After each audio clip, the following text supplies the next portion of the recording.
This is the Decoding Obesity podcast, where we simplify, demystify, and decode obesity, helping you lose weight and feel great. So gear up for a fascinating journey through this ever-evolving field, and let's see what we find. And please remember that the thoughts and opinions on this podcast do not constitute medical advice. Don't forget to visit our website, www.decodingobesity.com, for show notes and more info. And now, here's your host of the Decoding Obesity podcast, Dr. Avishkar Sabharwal.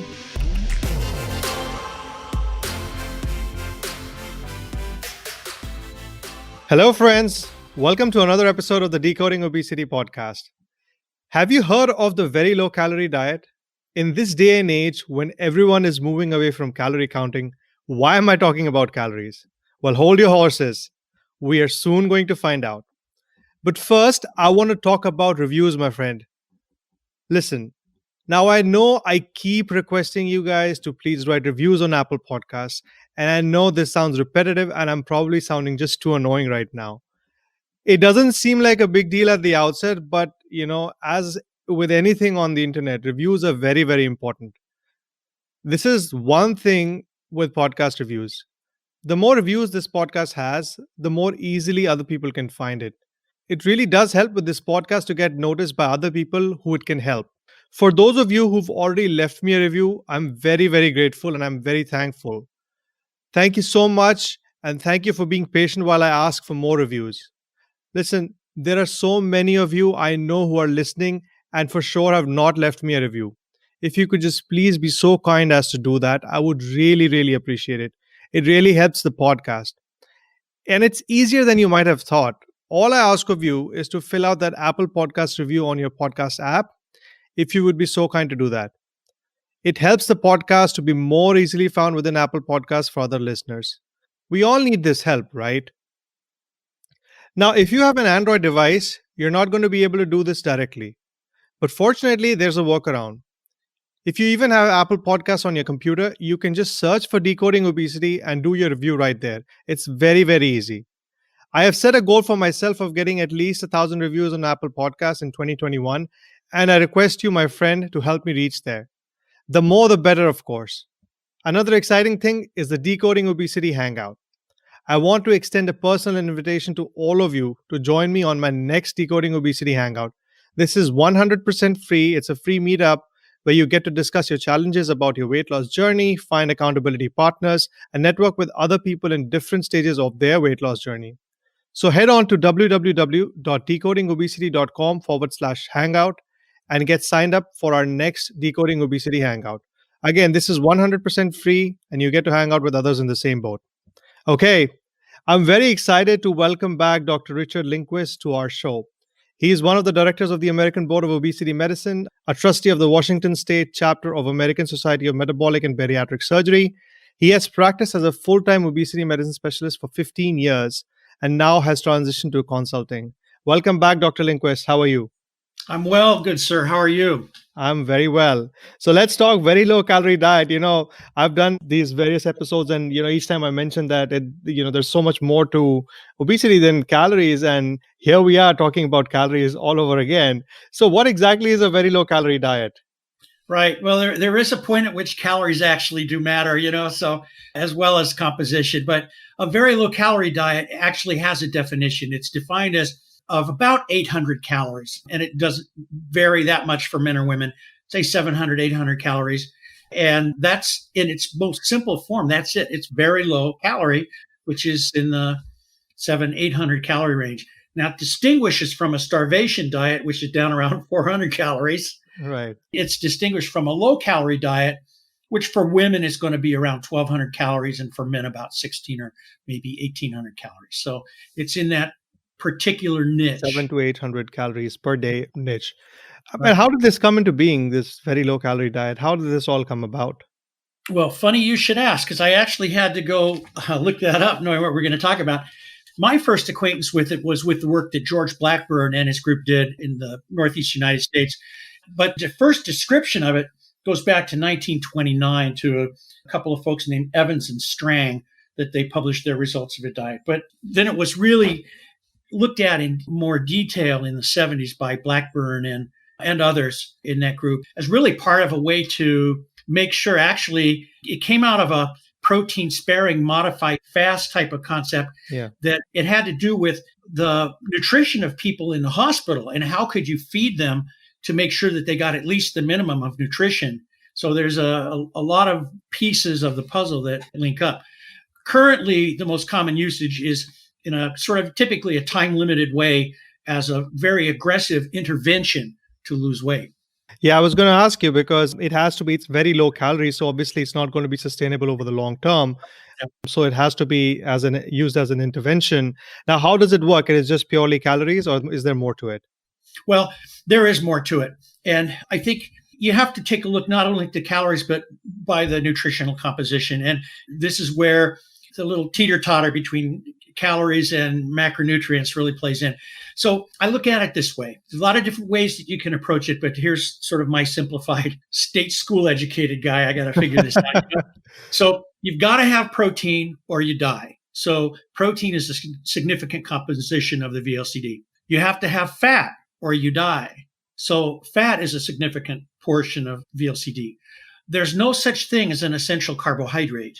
Right. And in our rubric of the carbohydrate insulin model of insulin carbohydrates leading to fat storage, we really want to try to keep the carbohydrates low. So a VLCD as modernly constructed is probably going to be 80 to 90 grams or 100 grams of carbohydrate, and then roughly the same number of, say, maybe 300 calories from fat, and then only perhaps 100 calories from carbohydrate. The trick is actually keeping the carbs as low as possible. So about 100 grams of protein per day. Yeah. And then, the carbs have to be really low. Yeah. Yeah. So is it safe? It is, but there's a few things you have to know about it. Okay. First off, we as human beings have a tremendous ability to adapt to all kinds of nutritional strategies, right? And if you say that, well, the first VLCD was back in 1929, it's probably back a few tens of thousands of years or hundreds of thousands of years before that, when we would have intermittent periods with very low amount of calories to sustain us. But the basic trick, I think, with the VLCD is to build it in an intelligent way so that you have adequate protein, you have adequate fat, your carbohydrates are appropriately restricted so that you don't get a significant glucose insulin spike, and then you have the right composition of foods, and then follow some of the labs that are involved. When you go on a VLCD, what happens is because your carbohydrates drop so low, you get a big use of the glycogen that's stored in your liver and to some degree in your muscle. And as you use that glycogen, you no longer need the water that's holding that glycogen in solution, because those sugar compounds are water soluble. So exactly. You tend to diurese or pee all that out. That diuresis associated with a VLCD can lead to loss of both sodium and potassium. So you have to be sure to keep your sodium and potassium at appropriate levels and stay hydrated. If you work around that, most people really don't have a big problem. It's pretty tolerable. So how do you select patients who would be a good candidate for VLCD? Anybody? Well, there's a few things you want to avoid. I think you want to avoid situations where people have really unstable diabetes, or they've got other types of unstable disease, maybe severe renal disease, probably wouldn't do it, cancer diagnoses, things like that. But basically, if someone's pretty healthy, you can initiate a VLCD with supervision. Right. And how long do you typically keep the VLCD on for? So it's important to realize that a VLCD is an intervention. So it's something that you do for a certain period of time to get the results that you want. It is not a sustainable long-term strategy, but it's an intervention. So some people, some practices that I'm aware of, their major tool is they start everybody on a VLCD and then they graduate them to a low-calorie diet or to then later to some type of a whole food diet, maybe a plant-based if they want to, or a Mediterranean diet as a follow-up is a nice long-term sort of metabolically satisfying type of nutritional plan for a lot of people. But I think most practitioners use it in people who select to use it. And in my own practice, I talk to people about keto. I talk to them about whole food plant-based. I talk to them about VLCD, low calorie. And once they understand, they kind of select. And that's been my experience. there are people who, when I show them the options, they go, I want that one. And it's the VLCD because it is the most rapid weight loss. It is the most aggressive strategy. And there's literature out there that suggests that people who lose weight the fastest are the ones who have the best long-term success. Right. I don't think that it has to do with anything miraculous about a VLCD and that rapid weight loss causing them to hold it off for longer. I think it has to do with the fact that they're committed and they're going to be adherent to this basic strategy. So there is a strong selection process that people tend to self-select. And if they're motivated, it's very effective.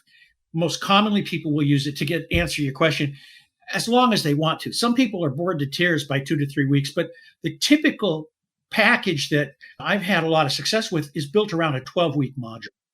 I think what I've seen is that a lot of places use the VLCD as an initiation point so that they start them on a very, very scheduled, regimented diet, and then they reintroduce them to a new diet pattern. And I think that's where it holds its value because you're completely changing the diet, and changing it piecemeal may not work for the patient. But so resetting it completely to a new form of diet, basically unlearning your previous practices and relearning new practices, I think that's where it does hold some value there as well. Yeah, that's a great point. Yeah. Yeah, but I want to point out to our listeners that, this is an intervention that has to be done under medical supervision. So obviously we do not encourage anybody to do this at home without the supervision of a physician who's trained to, intervene and trained to take care of patients on a very low calorie diet. So, I know that patients who are, say, on a ketogenic diet or who are doing some intermittent fasting, they do go into a little bit of ketosis, and that does help with the hunger part of it because, being in a ketogenic state itself suppresses the hunger. But what about the VLCD? How do people manage the hunger in this diet? Well, that's a great question, as it leads to this whole physiologic flow, if you will. By nature, VLCD is going to be ketogenic unless it's composed of carbohydrates, in which case you're just going to, but that's not what a VLCD is. But by nature, a VLCD is typically going to be, I'm going to say, no more than probably a 30 or 40 or 50 grams of carbohydrate total in the dietary approach. And that's going to depend on if you're using products, what the composition is, if you're incorporating whole foods, how much of what. But by definition, that 30 to 50 grams of carbs is a very low carbohydrate diet. Yeah. You will be in ketosis. So you get the benefits of a ketotic type of approach with the very rapid weight loss associated with very low calories. So I lost track there for a second. So basically all VLCDs are going to be ketotic diets. Okay. And so that's what kind of helps with the hunger as well. Well, it does. And typically what you find is people, by the time they've been on a VLCD for 3 or 4 days, most of the side effects are past and they start to have really a big decrease in hunger. And do they see the same side effects, like the keto flu, that sort of side effect, muscle cramps and everything? Yeah, it can be. Pretty much the big thing is that you have to work on staying hydrated and you have to work on having some sodium in your diet because you're going to tend to diurese a lot of salt out, and maybe taking a little bit of over-the-counter low-dose potassium, maybe 8 milliequivalents a day, 4 to 8 milliequivalents a day is reasonable. But the most common side effect is you might get kind of fuzzy-headed or fatigued, feel kind of lightheaded, maybe postural, getting lightheaded with changes in posture because of the fluid shifts. Yeah. But typically by the time 3 or 4 days go by, that's gone. People have pretty good hunger control because the ketosis effect blunts hunger.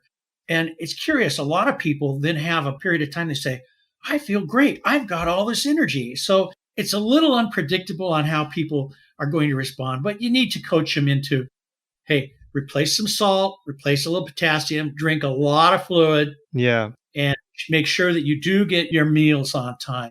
Yeah. You need to be very careful about, not going gung-ho and not eating at all, getting very excited and going into like a starvation mode. Because it's funny, there was, I don't know if you're aware of the starvation studies done in Minnesota, where they basically tried to see how long can people go with very limited amount of calories. And it did have a lot of long-term detrimental effects. I think the study lasted for about 6 months or so. And then they saw long-term effects in terms of how the human mind works. And it was constantly food seeking. And that it had some detrimental effects also. That's right. Yeah. That's right. Well, and they were truly in starvation. Yeah. And, distinguish the VLCD is not a starvation diet. But was that work from the 40s? Yeah, it was I think around the time of the World War or something, Yeah. or probably because they Yeah. wanted to see how would people be able to survive if there's not enough ration available. Yeah. The reason why I bring this point up is not because of the VLCD, but sometimes people can be over enthusiastic and try to go into that starvation phase, which we do not want them to go into because that itself can have some detrimental effects. That's right. That's the reason why it should be monitored and should be undertaken under the care of a physician who is experienced in this. That's right. So, what are the potential side effects of a VLCD for patients in your Well, experience? some of them are the ones you mentioned. To go back just a second, the work that you mentioned about the starvation diet, that was done by Ansel Keys. Yeah, That won him, I think, the Nobel Peace Prize, and back in the 40s. And in fact, that led to his initial keys led to K rations, which were the combat rations in the military. So what they found with that starvation diet, you're right, they were just they didn't have enough energy substrate to think right. Okay. right. So the VLCD doesn't give you that problem. You're getting adequate protein. You need probably, I'm going to throw out there, maybe 1.2 grams per kilo per day protein. The numbers of 0.6 to 0.8 are probably on the low end. You're not probably really replacing some of the nitrogen turnover. Don Lehman and other people have pointed to the fact that if you can get higher degree of protein, you're going to do better because you can use protein as a substrate. You can manufacture glucose in the liver through gluconeogenesis, Right. through gluconeogenesis directly in the liver. So you're getting adequate protein. And because you're going to be replacing good, healthy fatty acids with enough omega-3s and omega-6s, the essential fatty acids, you're not going to have nutritional defects in essential fatty acids. So you're getting all your essential nutrients. Typically, I think a multivitamin is a pretty good strategy. So Yeah. you're going to get your vitamin. So you can go on a VLCD for a tremendously long period of time with good muscle preservation, good cognition, good function, and not get into trouble. The big thing that people get into trouble with is they just get bored to tears and they see everybody else eating, and there's the social aspects. There's the memory that, hey, those Godiva chocolates really taste good, or fruit. I would kill for fruit. Yeah, it's funny because there are also studies showing that when you're hungry, the food actually looks better, it tastes better, Yeah. your inhibition goes down. So you're more likely to actually go and indulge in those foods. So yeah, I mean, it might be difficult to sustain long term unless you're in like persistent ketosis where your hunger is suppressed because of the Yeah. ketogenic state. But how would you put a patient on a VLCD diet? Would it be just meal replacements? Because a lot of them do that because it really simplifies the whole process. You just put them on a meal replacement. The patient doesn't have to think about it, especially when it's used as a reset modality, wherein you're just putting them on something fresh and then you're going to start reintroducing real food gradually. So Yeah. there, I think meal replacement may work. But have you used VLCD with whole foods? Say somebody doesn't want to go on meal replacements. Well, yeah. So if I can back up just a little bit and talk briefly about labs, because Sure. if we don't, I'll forget it. And basically, when I'm going to start anybody on a VLCD, I'm going to make sure that they have their cardiovascular status is intact. I'm going to check an EKG because I want to look and see if there's any potential for rhythm disturbances. Because if you diurese and pee Yeah. off a bunch of your potassium, you can lead to heart irregularities. So it's important to have some supervision with this, right? So check the heart, blood panel, chemistry panel, CBC. I like to check lipids because they Sure. change so much with a nutritional intervention. If they haven't had an A1C in some time, I'll typically check that as well. And I oftentimes will check a vitamin D as well. Especially curiously, in these days of COVID, it turns out that vitamin D levels do have an association with COVID. Yeah. Vitamin D seems to have an association with everything at this point. I mean, Yeah. that's the new Yeah. hot vitamin around. It's the new hot vitamin. Yeah. So then you've decided, okay, somebody wants to start a VLCD. What do? As you pointed out, you've got your choice. You can go all meal replacements, you can go all grocery food, or you can do a mix. The literature is probably strongest around the meal replacement strategy because there's so much structure with it. And in fact, I will maintain it's super hard to do a VLCD on grocery food.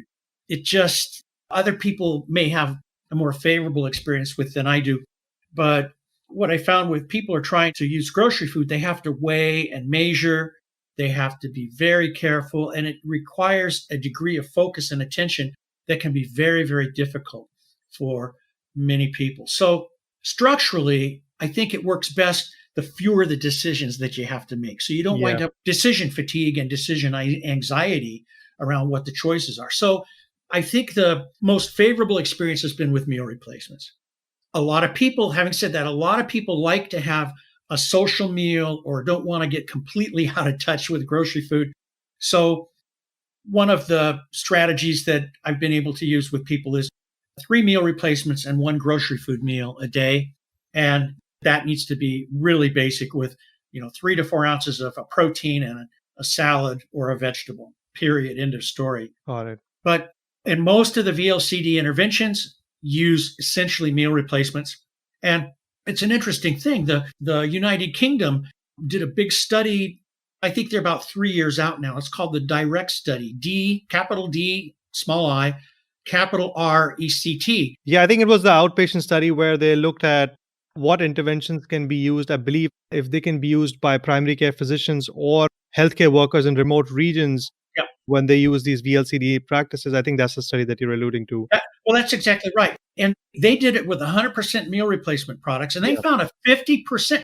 They had, I think, a 15 kilogram weight loss endpoint, and they wanted to see how many people went into remission on their diabetes. And what they found was that they had a 50% remission in diabetes, and people did well with it. Then there was a stepwise reintroduction of foods. But I'll point out one of the things that seemed to make a big difference was the continuity of the counseling and the connectedness with that support. But there were good data. They had 50% at 1 year. At 2 years, I think they had roughly a third, I think, of people. I'll have to dig through it again. But but I think the key, you're right. I think the key was the counseling part of it, because they was continuously in touch with those people. So that was very, very important so that they can maintain that, that kind of a lifestyle. Just to follow up with people. That's right. Well, in my mind, it showed 3 things. 1 is the value of that support. Okay. 2 is the fact that the VLCD method worked on a population basis. Right. Yeah, that's very significant. Yeah. And 3, remission of diabetes in people with type 2 diabetes. That's a big one. That's a big motivator, right? What do our patients come to us with? They say, I want to be healthy. I want to hang around for my grandkids. I want to be able to get up off the floor. I want to be able to be active with my family. So it's nice to have a powerful tool that actually works. That's pretty cool. Yeah. And, I had this question because we know that calorie restriction does bring the resting metabolic rate down as well. So what about the VLCD? Does that do that to patients? Well, I venture to say I'm sure it does. I can't think of a particular study in my mind, but every study that's looked at weight loss has showed a decrease in resting metabolic rate. So it does. And curiously, that decrease in metabolic rate seems to be at least semi-permanent, if not permanent. I'm in the camp that thinks that there may be a little bit of a set point reset over a long period of time, give enough years. But I think in the practical time frame we're talking about, you're not going to burn as many calories. So you can't go back to what you were doing before, or you're going to have the same result. And in fact, you'll gain more weight because of that change in metabolic rate. Yeah, and the resting metabolic rate, once it goes down, it kind of stays down. That's why the yo-yo dieting also doesn't work, because each time you go back, you gain more weight. I guess, how do you transition patients off of the VLCD? Do you slowly introduce them, or you just say, okay, this is the stop date and this is when we're going to start this diet? Right. Well, one of the cornerstones of my style of practice is that structure really helps everything, but everybody's different. So I will work with the patient and kind of get an idea of what do you want to do. I've had people, I had a lady come in, after 12 weeks, she says, can I keep going? I go, yeah. I mean, there's no reason you can't. She was doing very well. But at some point, people have to get back into eating food. One of I think the easiest strategies to use that maintains some structure, but gives people more leeway, is to start to reintroduce grocery food meals, but maintain some of the meal replacement strategy. So at that point, it becomes what's called a partial meal replacement strategy, technically, because it's the meal replacements partially replace Yeah, I did a podcast episode with Angela Fitch on meal replacements, and I think they're a great strategy because, it takes the indecision out of certain meals. For example, if you're at work and you're rushed and you don't have time to have lunch or whatever, it just takes that stress out of you, and then Absolutely. you just have that meal replacement lying there, so it's very helpful. And the same thing, if you're rushing to work in the morning, you don't have time, you can just take the meal replacement in the morning and you're done. But the beauty of all of this is really, it's individualized. So Mhm. I think the patient is in the driver's seat. So the patient decides when they want to switch to what. That's right. You hit an excellent point is that having to make a lot of decisions adds complication to your life. It makes you have to make cognitive decisions. You have to deal with your emotional attachment to food. So the simpler strategy that you can maintain over a period of long term is one of the most sustainable strategies. So when people do start to reintroduce grocery food, it's really helpful for them to use the insights that they've gained in that meal replacement time frame. And people, you've seen it, people get all kinds of insights. They think that they're there to just lose weight, but all the layers get peeled off and you get all kinds of personal insights and spiritual insights and physical insights. There's just all kinds of stuff that happens. It's a journey. It is a journey. Yeah. And the other thing I want to say is that we talked about, the water that comes off when you're going on a VLCD because of the glycogen use up. So, obviously patients would initially get very excited because the weight loss is going to be fairly fast because Yeah, of the water weight that's coming off. But that's the other thing to keep in mind. As the water comes off, at some point in time, the weight loss is going to slow down because the initial loss is all the water weight that's getting lost. sure. And that's true for any diet, be it a Yep. calorie restriction, be it anything, Yep. because even calorie restriction is going to restrict your number of carbohydrates or the amount of carbohydrates. And that's what's going to cause you to kind of lose that water weight. And that's what's going to cause you to lose the weight. That's right. But it's still true. What you say is true. And we can use that to kind of build with patients, right? And say, look, yeah, you're losing water. That's fine. But look, you're also losing fat. And we're going Right. to maintain as much muscle mass as possible.